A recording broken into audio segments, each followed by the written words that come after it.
All right. Shalom, shalom, shalom, y'all. Michael Israel. You are watching Spiritual Combat. We are talking about emotional literacy. This is a continuation of what we have been the topic of discussion probably for the past month. We've been talking about this stuff. I think it's been longer than that, where we've been going in on this topic. And the main overarching topic is self-examination, examining yourself. A lot of people are like, Mike, why are you stuck on this topic and you just talking about emotional this, emotional that, this, that, the other. And why are you stuck on this topic? Because what I have seen is, and and now that I think about it, for the majority of my um, Hebrew Israelite walk, I have seen people who know the Bible through and through.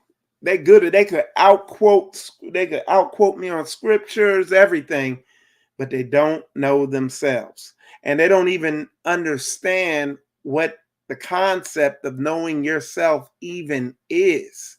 You know, they are completely deluded to the idea of, they're like, oh, I know myself. My name's so and so. My social security number is this. I know who I am. You know, and like it literally trying to explain the fact to some of these people that they don't know who they are. They don't know themselves. They're not in tune with themselves. Trying to explain that concept to them is like trying to teach a fish how to ride a bike. You literally, they just totally miss it. And in missing that, they miss all the dark areas. They miss all the areas where sin is operating in their life. So, seeing this, just constantly running into this and seeing where the Bible tells you, the word tells you to examine yourself. I felt led. I said, I need to just do some foundational teachings on this. I wouldn't even call this foundational. This is grading the land. This is grading the land before you put the foundation on it type stuff that we're talking about here.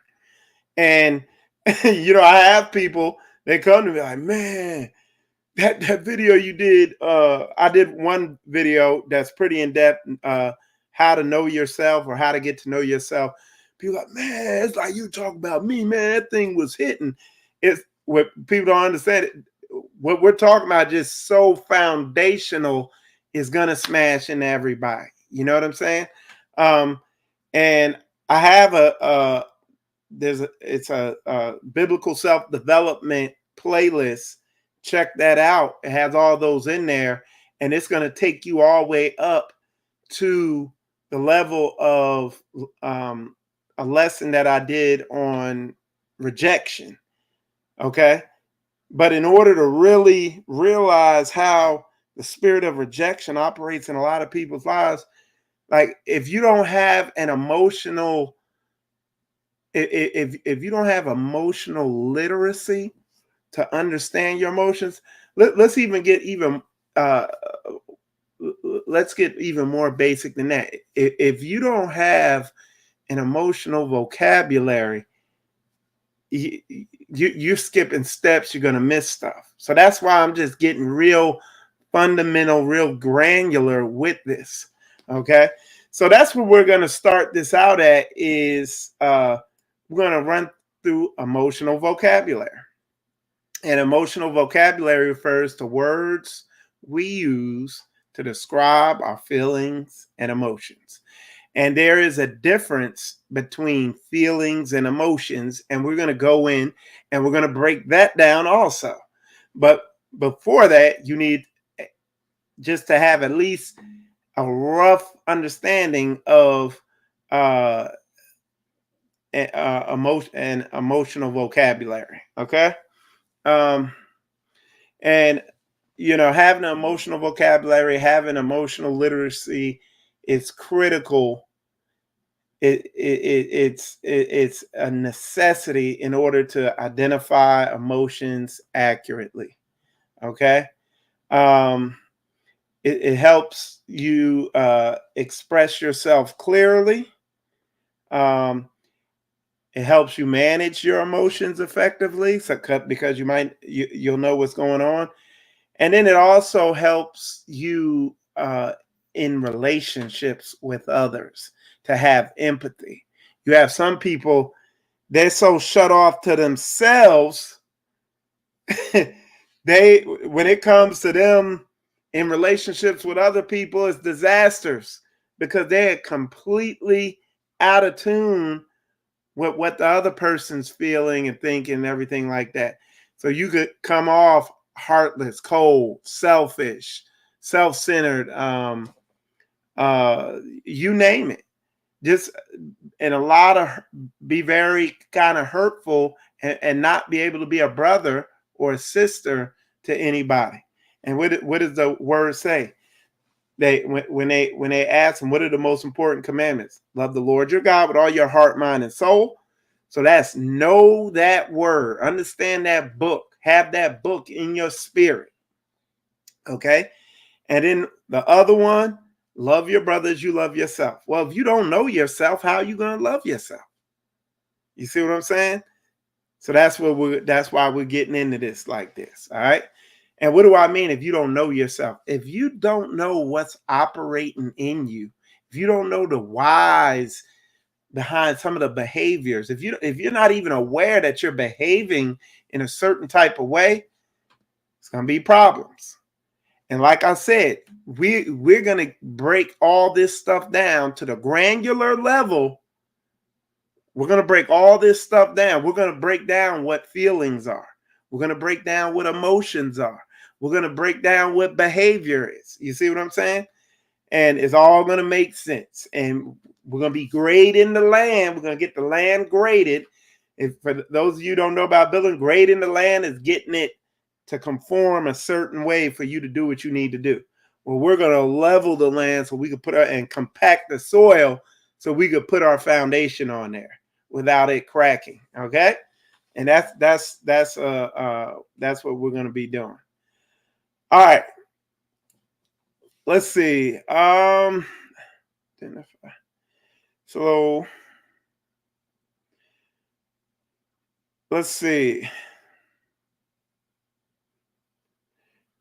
So one of the way we need to develop an emotional vocabulary. You could just do that. Y'all know how simple that is. Go online and start reading about different types of emotions and what they are and what they feel like, and listen to them being described. And then you could begin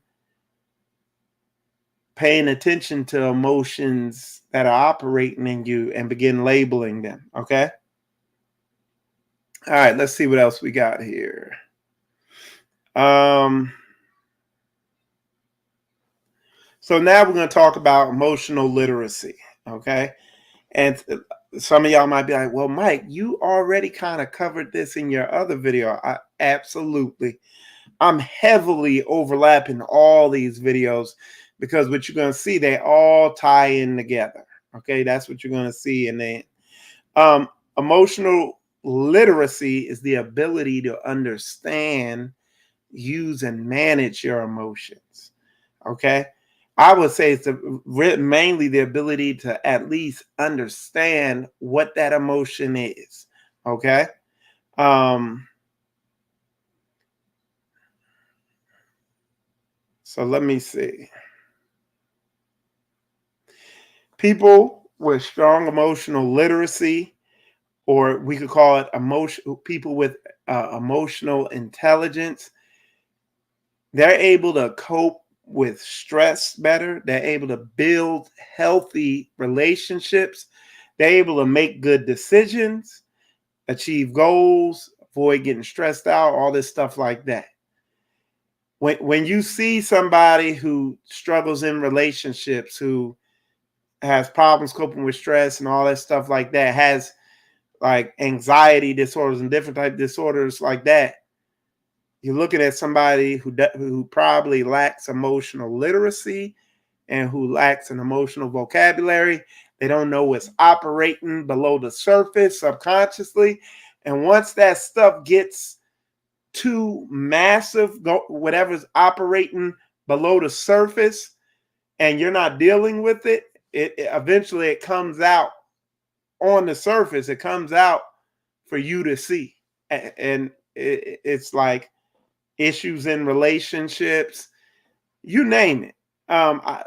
One of the things I say is in life, you got to pay attention to the check engine lights in life.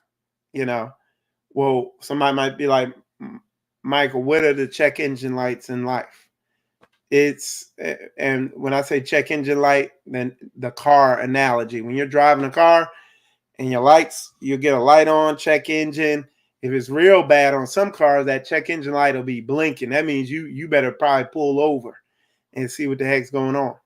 But it's the same thing in life. Life will get your attention. You know what I'm saying? Like what's that group that sings that song, The Stakes is High? Man, life will get all up in your ass. You better work it out. They're like, you better pay attention and figure this thing out, you know? And that's the way life is. This how we grow. And y'all know the saying that I come on and say, the obstacle is the way. Somebody wrote a book on called The Obstacle is the Way. That is where you need to go to grow. The furnace of affliction.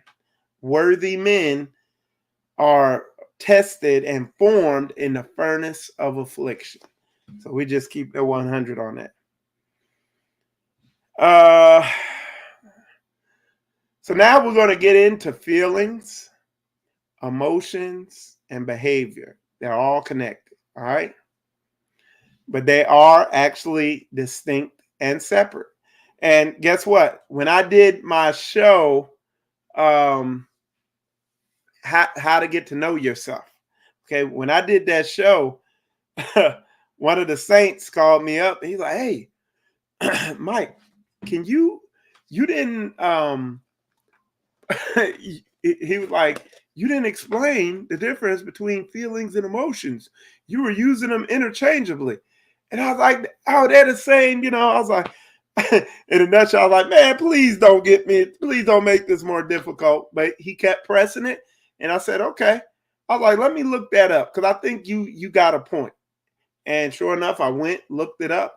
And yes, feelings and emotions are two totally different things. And that's what we're going to get into right after I take this sip of water. All right. So emotions, here's one definition they give. Emotions are complex physiological responses that happen within us. They involve changes in the body. Okay. So that's an emotion. Okay. Um, let's see. Emotions are often triggered by events and situations and tend to be fleeting. You might feel a surge of anger that fades within minutes. Basic building blocks. There are some basic emotions that are considered universal. So you're talking about sadness, fear, anger, disgust. Okay, feelings. Here's what feelings are. Feelings, conscious awareness. Feelings are the conscious experience of emotions. It's how we interpret and label those emotional responses. Okay? Influenced by. Now, we're going to begin to get in deep into this now. Okay?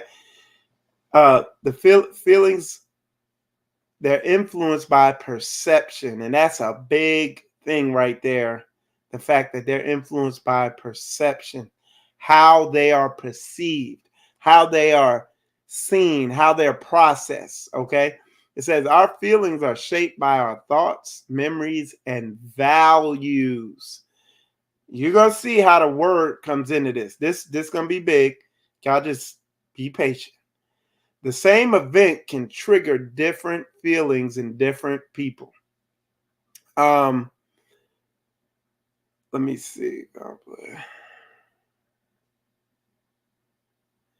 Okay, so check this out.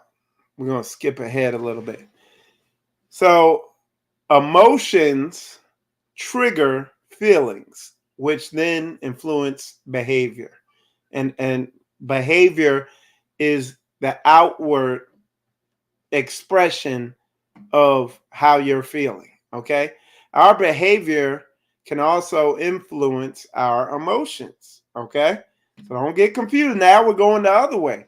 So emotions influence feelings, influence behavior, but behavior can influence feelings, which can influence emotions. And I'm going to break it down, make it real simple. Okay. Um, your response to a lion will be different. So most people, if you saw a lion,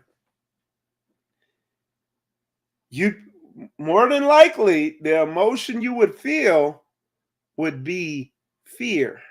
Okay. However, if you saw a lion and you had your gun and you were hunting for lions, the emotion you'd probably feel would be excitement. You see what I'm saying? So it's based, you see, and I made it real basic on how it's based on conditioning. So listen to this. Our thoughts can also play a role. If we reframe a situation in a more biblical perspective, it can change how we feel and behave. So again, you have a verse like Psalms chapter 1, verse 2. It says, but his delight is in the law of the Lord, and in his law doeth he meditate day and night. So literally, you can sit here and meditate on Yah's word day and night. Okay. Like the word tells you to do. Okay.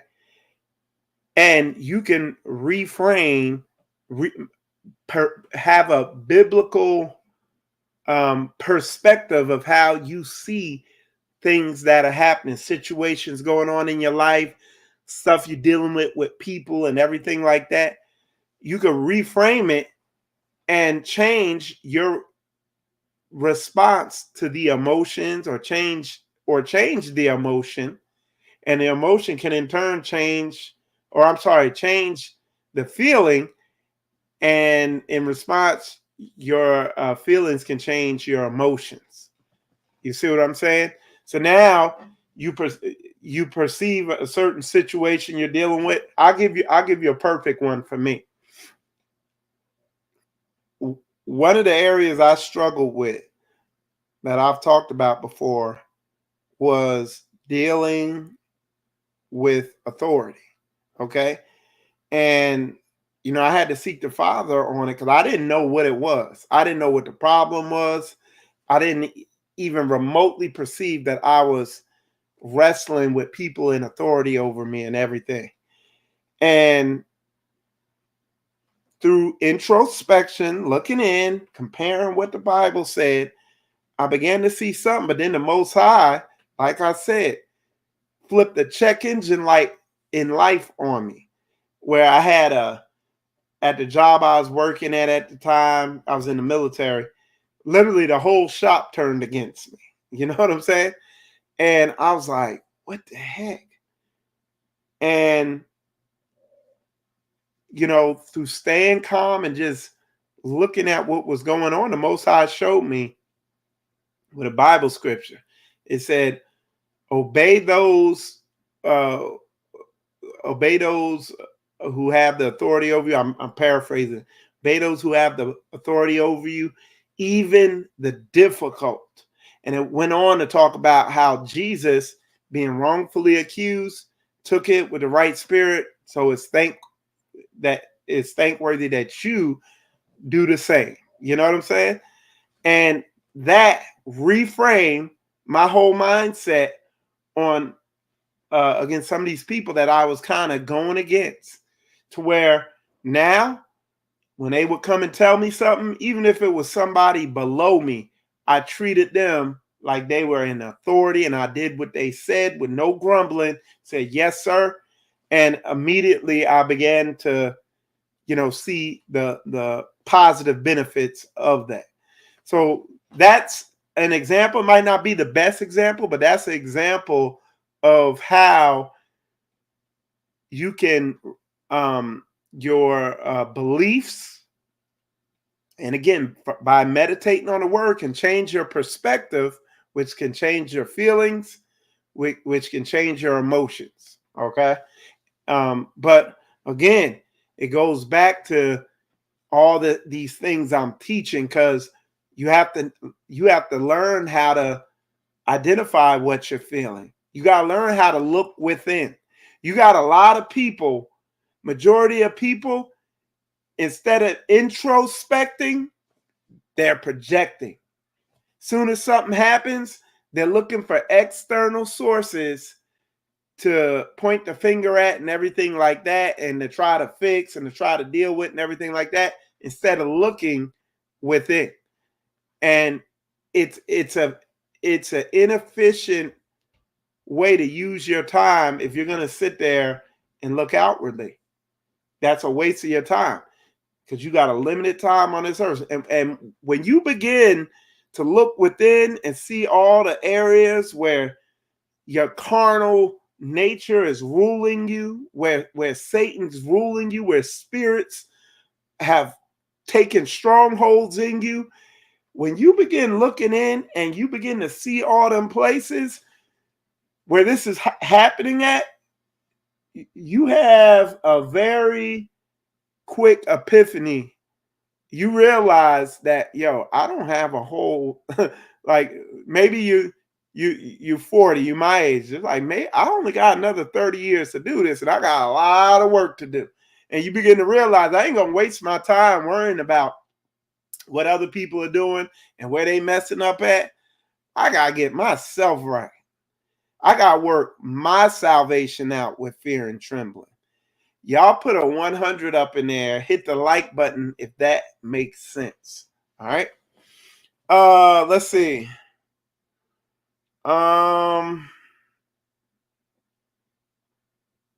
Let's see. So here's what I already talked about. I'm just going to reiterate it.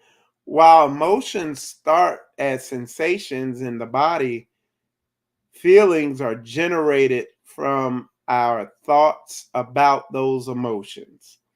Or in other words, feelings are how we interpret emotions and let them sink in. Okay. And this, again, step one is labeling these excuse me. Step one is labeling these emotions. And you're not going to be able to label these emotions if you don't have an emotional vocabulary to label them with. You need a labeler. You know what I'm saying? So you need to be aware, hey, I'm feeling this. Hey, I'm feeling that. And you got to begin paying attention to what you're feeling and how certain things make you feel. And don't be so quick to lash out and, you're making me feel this. Once you realize, no, just continue looking and probing and seeing what's going on in you. Stop trying to change the perceived stimulus, or what you perceive to be the stimulus. Oh, you're making me feel this way. When the reality is, you're making yourself feel that way. You see what I'm saying? A lot of people, man, they go out there, some of the most difficult people to be around. It makes you difficult to be around when you're out there trying to change everything around you instead of just changing yourself. I'm working on it. I ain't saying I'm perfect over here. I know all this stuff because I'm working on all this stuff. All right. All right. So let's see. The common denominator in everything that happens to you is what? Get that finger in focus, camera. There you go. The common denominator to everything that happens to you is you. You see what I'm saying? So what I wrote here is the common denominator to everything that happens to you in life is uh you. So it makes sense that you should begin looking there for the solution to your issues instead of looking at everything else. What happens when people try to lash out and do that and change everything around them instead of changing themselves. When people go and do that, they end up stressing themselves out more. They end up making their condition worse. When the Most High told you to work your salvation out with fear and trembling, didn't you? All right. As you heard me say earlier in this study, a lot of people study the Bible, but they never take the time to get to know themselves. They never take the time to study themselves. They'll know the Bible. These are those people, everything surface level, they pushing it. They legalists, they pushing all the surface level stuff, but they never work their salvation out with fear and trembling. They never go within, okay? So they end up not applying the Bible to themselves. They end up not growing. These are people that can't just take the humble route. You know what I'm saying? You know what I'm saying? You gotta look. Let me say this: the most difficult thing. I'm not gonna say the most difficult thing. I don't want to be in absolutes because I might be missing something. But one of the most difficult things to do is to humble down, not be prideful, to be humble and meek and look at yourself. Because no matter what the situation is, there's always something, to work on within yourself. All right. So look, so now we go to moods. Okay. A mood is a state of mind or a general feeling that can influence your thoughts, behaviors, and actions. Moods tend to be less intense. So this is just your overall disposition. So it goes emotions, feelings, behaviors. So this is the outward expression of your feelings, okay? And then moods. That's just your overall disposition. You know what I'm saying? We're not gonna go in. We're not gonna go that far with it, but just wanted to point that out. Okay. So with that, see, I wasn't looking at the comments on purpose because I know, but I see people were putting, I've been putting, let me read some of y'all's comments.